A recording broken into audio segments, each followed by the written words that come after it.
Nshuti bakunzi bacu, reka tumenye amateka y'inkomoko y'izina Kitabi.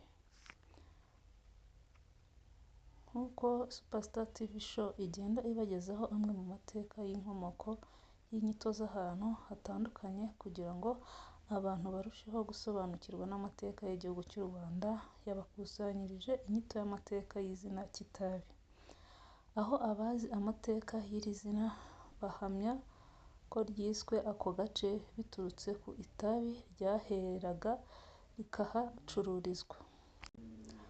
Umusizi akaba n'umushakashatsi ku muco, amateka n'ubuvanganzo Nsanzabera Jean de Dieu avuga ko iri zina Kitabi ryadutse mu mwaka w'1945 ko aribwo itabi ryatangiye guhingwa cyane mu gace k'Umunyambiriri ni icyahoze ari muri Gikongoro mbere. Nsanzabera avuga ko mu gihe cyo hambere hajyaga abantu baturutse hirya no hino mu Rwanda bagiye kuhagura itabi ry'igikamba, bakavuga ko ari ku gasozi k'itabi. Agira ati habaga itabi ry'igikamba, abantu batubwiraga ko ryabaga ari ryiza, abantu baturuka impande n'impande bakaza kurihagurira. Ati nabyirutse tubaza papa impamvu bahita ku Kitabi, akatubwira ngo hari agasozi bari barahinzemo itabi, abahaje bose bazaga kurihagurira. Nsanzabera avuga ko izina Kitabi rikomoka kuri uwo musozi wari uhinzeho itabi. Abahajyaga icyo gihe bavugaga ko bagiye ku gisozi cy'itabi, nuko izina Kitabi rifata rityo kugeza ubu.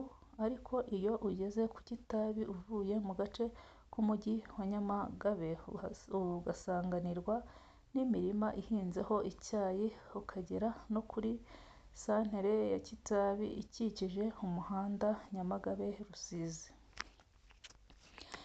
Abaturage ba Kitabi bavuga ko itabi ryacitse burundu muri ako gace, ariko ngo imyaka ishize rihacitse ntibazi umubare wayo. Icyo bazi higanje mu bihingwa ni icyayi, ingano n'ibirayi. Kugeza ubu Nsanzabera avuga ko kugeza itabi ritagihingwa, cyane ko abasaza barihingaga batabonye uburyo bwo kurisigasira ngo ridacika. Kuba iri tabi ryacitse kuri uyu musozi, Nsanzabera asanga nta kibazo kuko itabi atari ryiza nk'uko Minisiteri y'Ubuzima ihora ibyigisha abantu kurireka. Ngayo amateka n'izina ry'inkomoko Kitabi.